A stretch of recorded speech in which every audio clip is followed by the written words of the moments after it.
Worth it.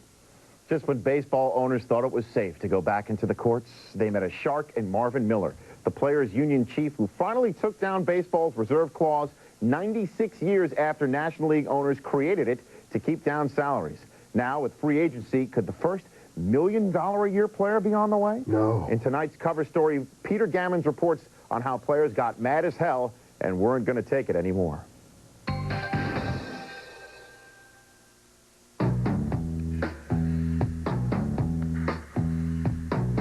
In 1970, I hit .316, I won a Gold Glove, I led the league in doubles, I led the league in runs scored. Well, I walk in and negotiate my contract, and the first thing they say to me is, you dropped 32 points in your batting average. We want you to take a cut. The owners kept telling players from time immemorial, you are the luckiest people on the face of the earth. You play a game for a living. Ball players were among the most exploited people in the land.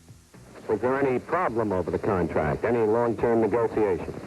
No, I just walked into his office and he told me how much he was going to give me, and I said that's all right with me. Mickey, in fact, had no choice.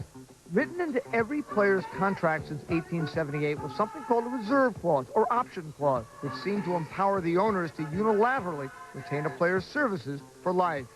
We had no leverage whatsoever. The reserve clause made it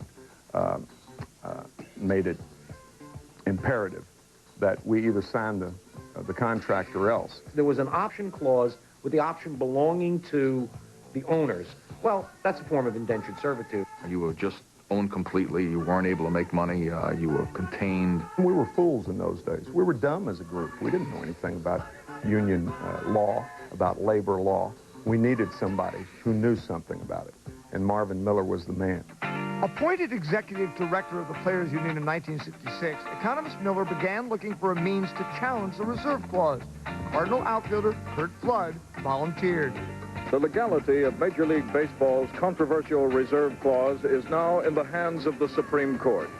The case involves the trade of Curt Flood from St. Louis to Philadelphia. Emphasizing he was not a piece of property to be traded or sold at an owner's whim, Curt challenged the move to Philly by bringing suit against Major League Baseball. Every major star, with the exception of Curt Flood, was totally in the pocket of the owners.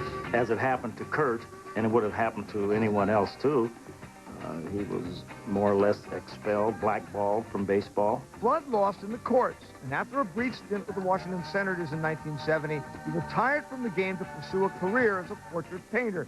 But in losing, Flood had made a difference. He had shown the public that the reserve clause is not right, period. That kind of opened the public's eyes, it opened the court's eyes. I had been given to understand that they owned a player for his lifetime. Turning a searching eye to the language of the standard player contract, Miller came up with a revolutionary interpretation.